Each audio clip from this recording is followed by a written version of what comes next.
Where do you think you'd have ended up if the milkman had not seen you one day and said you should be a model boy? I asked that question to it's a sliding doors moment. What would any of us have done?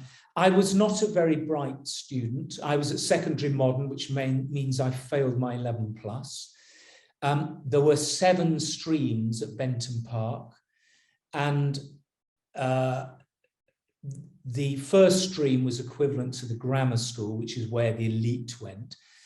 And the 7th stream was where all the dunces went, the really people that just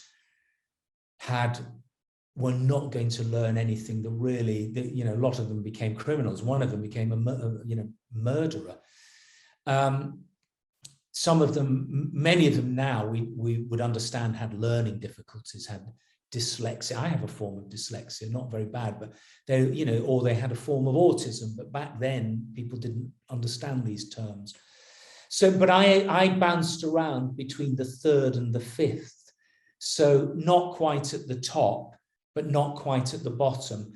And I just was lazy, and I think I would have had a sad life, probably. In those days, fun enough, you could walk into jobs, a bit like it is now.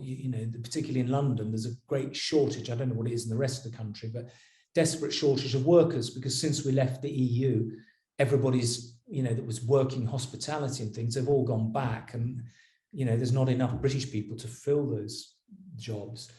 I would have probably gone into the local factory.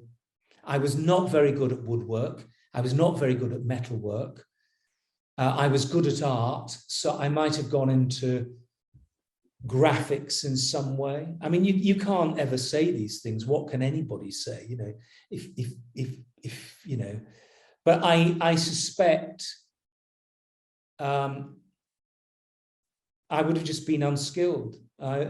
It's funny, so many people. I got a job in a factory, a curtain factory, when I wasn't working, when I went back to Leeds when I was 17 for 12 weeks.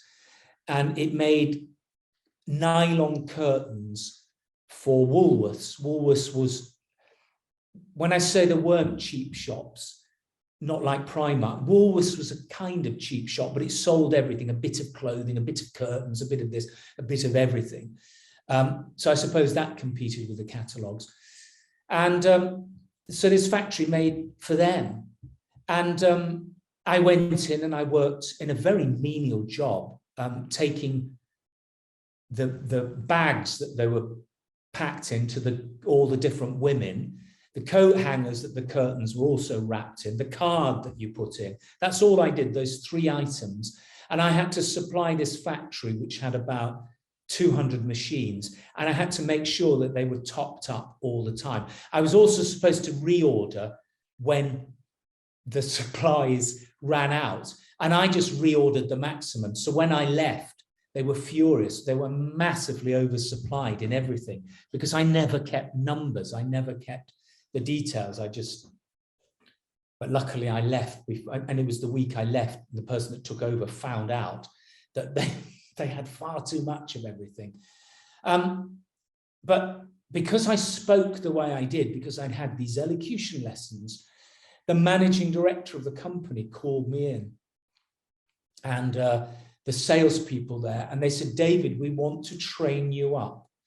It's very important for our shareholders or whoever that we take somebody from the factory floor and we train them for management. And you will be paid double what you get paid now. And we're grooming you to be whatever it is. And it was part of a much larger group. So the factory was one of, I don't know, a lot of different concerns. So who knows, if I'd stopped then and I'd taken it and I'd become possibly a salesman. I'm very good at selling because I went into distribution.